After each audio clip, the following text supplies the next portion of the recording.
comando armado al servicio de los intereses del señor Ricardo Salinas Pliego secuestró nuestras instalaciones. Hoy el distractor se viste de calumnia y se llama Fobaproa. Yo considero que la gente que solamente persigue el dinero está condenada a la tristeza. A finales de 2014 se declaró la quiebra de la Aerolínea Mexicana de Aviación.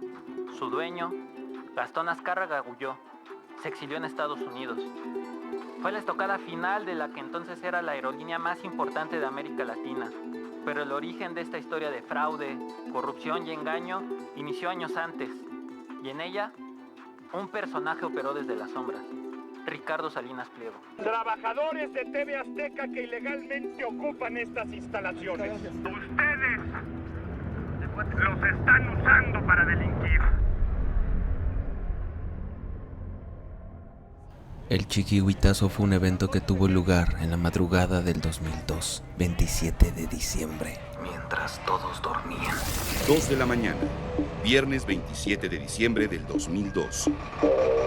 Protegido por la oscuridad, un comando armado de Televisión Azteca tomó de manera violenta las instalaciones de Canal 40 en el Cerro del Chiquihuite. 7 trabajadores fueron esposados y amagados. A punta de pistola, se les intimidó y amenazó. Sujetos sin rostro, sin identidad, les informaron que iban por la antena de transmisión. En el colmo de la ironía, obligaron a los empleados de Canal 40 a recibir varios fajos de billetes para retribuirlos, dijeron los agresores, por las molestias ocasionadas. Mientras dormías. La señal de CNI Canal 40 en la Ciudad de México fue amordazada en tan solo unos minutos. La impunidad demostró una vez más su fortaleza. Lo primero que hizo Javier Moreno Valle, que era el dueño en ese entonces de CNI 40, fue dar la cara ante los medios. De diciembre, un comando armado al servicio de los intereses del señor Ricardo Salinas Pliego secuestró nuestras instalaciones en el Cerro del Chiquihuite y se apropió de la señal de CNI Canal 40. Lo hizo sin mandato judicial, a punta de pistola. De inmediato presentamos una denuncia de hechos ante el Ministerio Público de la Federación. 11 días después, el Ejecutivo Federal nos convocó a dialogar con la persona que nos agredió. Confiamos en la buena fe de la intermediación, confiamos en la neutralidad. Desde el primer momento advertimos el nulo interés de Televisión Azteca por encontrar una salida. Cada vez que nos acercábamos a un acuerdo, modificaban premisas y condiciones. En el plazo acordado, en el curso de las conversaciones, dentro de las 72 horas fijadas, el Ejecutivo Federal consignó una averiguación en contra mía en el juzgado de distrito en turno y solicitó la orden de aprehensión correspondiente. Ha ordenado asimismo el aseguramiento con el uso de la fuerza pública de nuestras instalaciones en el Cerro del Chiquihuite. En esas condiciones fue imposible continuar con las negociaciones que presumíamos de buena fe. Por lo que les informamos que los hechos anteriores reflejan una pertinaz violación al Estado de Derecho, situación que hemos observado desde que nuestras instalaciones fueron asaltadas desde el pasado 27 de diciembre.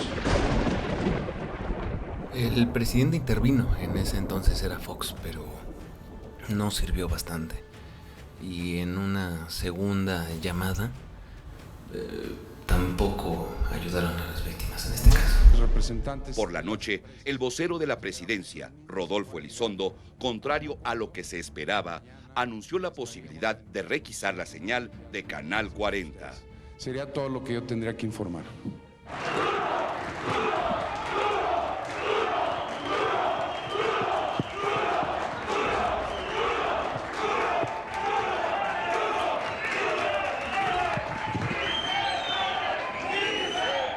¿Dispuestos a negociar o la ley no se negocia? No, la ley no se negocia, por supuesto que no, de ninguna manera. Muchas gracias. Durante los 3 días de diálogo, CNI vivió bajo mayor presión. Durante 3 días, la víctima fue obligada a negociar con el victimario. Señor secretario. Cerizola, ¿hubo acuerdo? Luego del fracaso rotundo de estos encuentros entre CNI, Canal 40 y Televisión Azteca, el gobierno intervino. Una requisa disfrazada dejó claro que el único perjudicado seguía siendo CNI y su auditorio del Valle de México. El día de hoy, los representantes de las dos empresas optaron por seguir dirimiendo sus diferencias ante las instancias jurisdiccionales y no por la vía de la conciliación. Por lo anterior, el Gobierno de la República, a través de la Secretaría de Comunicaciones y Transportes y con fundamento en el artículo 104 bis de la Ley Federal de Radio y de Televisión, ha procedido a ejecutar el aseguramiento de las construcciones, instalaciones y demás bienes necesarios para el funcionamiento de la mencionada estación televisiva.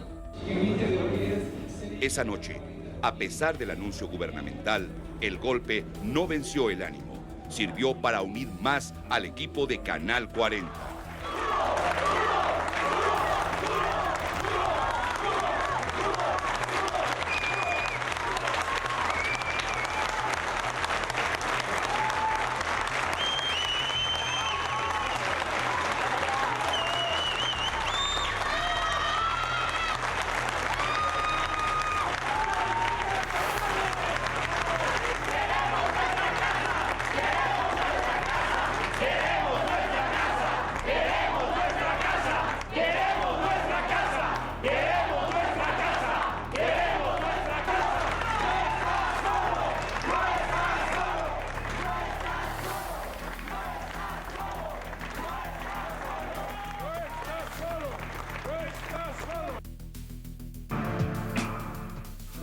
La opinión pública condenó el atropello de Televisión Azteca y la pasividad del gobierno federal. Políticos e intelectuales de todas las tendencias expresaron su solidaridad a CNI y alertaron sobre el enorme peligro que corre la democracia si no se sanciona a los responsables del despojo.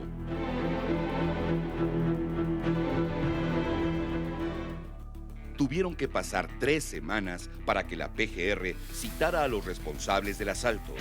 9 trabajadores de Televisión Azteca tendrán que comparecer para deslindar responsabilidades. En su sesión del 15 de enero, el Senado de la República citó también a comparecer al titular de la Secretaría de Comunicaciones y Transportes. Tenemos muchas preguntas que hacerle al secretario. Muchísimas. Y sin duda la primera es dónde estaba la Secretaría el 27 de diciembre, cuando se tomó a la fuerza las instalaciones de un canal.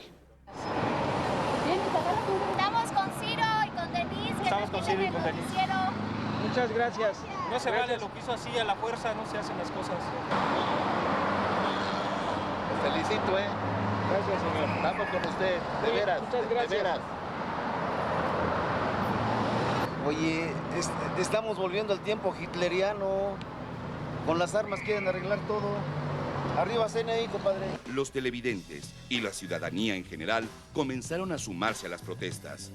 En la Secretaría de Gobernación pidieron a Santiago Krill que devuelva la señal de CNI a su legítimo concesionario.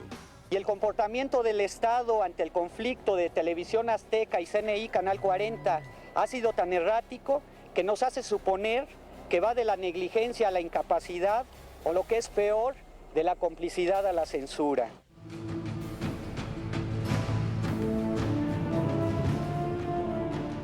24 días han transcurrido desde la toma violenta de nuestras instalaciones en el Cerro del Chiquihuite. Los trabajadores de CNI Canal 40 no hemos perdido la fe en la continuidad de nuestro proyecto. Aún y cuando los vientos corren en nuestra contra, seguimos exigiendo justicia, respeto a la legalidad y, sobre todo, una acción contundente del gobierno federal para creer que en nuestro país, que en México, existe la justicia y que existe el castigo para quienes transgreden la ley. Lo único que queremos escuchar del gobierno federal el próximo jueves 23 de enero, cuando el plazo de los famosos 10 días de aseguramiento venzan, es que CNI regresa al aire en la Ciudad de México. XHTVM, CNI, Canal 40. Y después de este trágico suceso y evento y episodio durante la historia de México, uno pensaría que este hombre no volvería a tomar algo de forma ilegal, pero volvió a pasar lo mismo. A finales de 2014 se declaró la quiebra de la Aerolínea Mexicana de Aviación. Su dueño, Gastón Azcárraga huyó, se exilió en Estados Unidos. Fue la estocada final de la que entonces era la aerolínea más importante de América Latina. Pero el origen de esta historia de fraude, corrupción y engaño inició años antes. Y en ella, un personaje operó desde las sombras: Ricardo Salinas Pliego. En 2007, Grupo Posadas, entonces dueño de Mexicana de Aviación, escondió la empresa en 2 bloques de sociedades. En el primero, colocó activos tangibles, como los hangares, los aviones y los empleados. A la par, creó estratégicamente otro bloque, uno fantasma, integrado por 5 empresas de papel, sin empleados ni bienes. Uy, esto viene de muy atrás. Él aprendió de un gran linaje familiar. El bisabuelo, Benjamín Salinas Westrup, fundó junto con su cuñado la mueblería Salinas y Rocha. Su abuelo, Hugo Salinas Rocha, abrió una fábrica de radios que se convertiría en Grupo Electra. Su padre, Hugo Salinas Price, se unió a la empresa en 1950 y fue nombrado como su CEO. Una de las primeras actividades de Ricardo Salinas Pliego fue vender miel de puerta en puerta con sus hermanos. Su primer trabajo formal fue de cargador de colchones en Camas Lamas, proveedor de Electra. Posteriormente, trabajó en el departamento de auditoría de Sanborns. Su siguiente paso fue abrir junto a algunos amigos el restaurante El Estoril, pero no tuvo el éxito que esperaba. Incursionó en el sector de auditoría de Arthur Andersen, una de las firmas con mayor reconocimiento mundial en su momento. Eventualmente, Salinas Pliego recibió un cargo importante dentro de Grupo Electra y sucedió a su padre como CEO. El juego cambió cuando ganó la licitación de un paquete de medios de comunicación propiedad del gobierno, que fundó con el nombre de TV Azteca, rompiendo el monopolio televisivo que le pertenecía a Televisa. Uno de los principales logros de su gestión en Grupo Electra fue la creación de Banco Azteca. Una década después, compró Iusacell, la tercera empresa de telefonía más grande del país, y en 2015 vendió las acciones a AT&T. Además de su éxito como empresario, Salinas Pliego es un personaje controversial debido al manejo de sus redes sociales y sus apariciones frente a la prensa. Hubo presidentes que jugaron un rol súper importante para que exista este personaje. Llámese Fox, Salinas con TV Azteca, Fox en el caso de CNI 40 que lo estábamos viendo anteriormente, y Peña Nieto inclusive también se le acercó al principio del sexenio de Andrés Manuel López Obrador cuando vio que no podía hacer las cosas como él quería en los gobiernos pasados. Se le volteó, lo obligaron a pagar sus deudas y empieza una guerra, digámoslo, la nueva de Salinas, algo que él ya está perfectamente acostumbrado. El empresario no solo incursionó en los medios de comunicación gracias a sus vínculos con el poder. Durante el sexenio de Ernesto Zedillo en la presidencia, obtuvo una concesión en el sector de telecomunicaciones para operar líneas telefónicas. Ese fue el origen de lo que hoy es Total Play, su empresa proveedora de televisión, internet y telefonía. Lo que se puede ver en la trayectoria empresarial de Salinas Pliego es que sexenio tras sexenio se acerca con el presidente en turno para obtener concesiones del Estado o nuevos negocios. Después de comprar la televisora Carlos Salinas, entra en el sector de las telecomunicaciones con Ernesto Zedillo, de lo que primero en las telecomunicaciones de lo que hoy sería Total Play. Incluso en los sexenios de Fox y Calderón se le prestó la infraestructura del Estado para que operara esta red de telefonía. En la administración foxista entró en el negocio bancario con Banco Azteca. Años después, con la reforma energética de Peña Nieto, empresas de su conglomerado como Grupo Dragón obtuvieron concesiones en generación de energías renovables, eólica y geotermia. Paralelamente, el grupo fue vinculado en investigaciones sobre contratos públicos. Y con Enrique Peña Nieto ya entra en el negocio petrolero y perpetra el fraude en la compraventa de Grupo Fertinal, que fue pues un caso de corrupción bastante importante que causó a Pemex unas pérdidas de más de $600 millones. La cercanía con el Poder Ejecutivo terminó cuando desde el sexenio de Andrés Manuel López Obrador y ahora con Claudia Sheinbaum se le negaron las condonaciones de impuestos. Actualmente, el SAT continúa la batalla legal para que el empresario pague los más de 74,000 millones de impuestos que adeuda. Entonces, pues el discurso del empresario genial que ha construido todo de la nada, pues es una falacia completa. Hace poco hizo estafas en Estados Unidos con AT&T. El señor prácticamente a quien puede estafar lo hace que tenga el poder de poner en un cheque los ceros suficientes para robarle la ingenuidad. Pero cuando no puede, no se hace el bravucón como con la presidenta actualmente, porque sabe que no le van a hacer gran cosa. Aunque diga que estamos en una dictadura, por eso lo hace, porque sabe que no es cierto. Pero en Estados Unidos, cuando le pusieron hasta aquí, pues Salinas Pliego pagó una millonada en Estados Unidos para no ser detenido. No es un empresario ni de cerca. Este hombre es un mafioso. Todas las de la ley. Entonces para mí eso es, los negocios es hacer una cosa, hacer otra y es muy divertido, ¿no? A mí me gusta mucho. ¿Te gusta? Pero no es cuestión de dinero. Ya no, ¿verdad? No, nunca ha sido.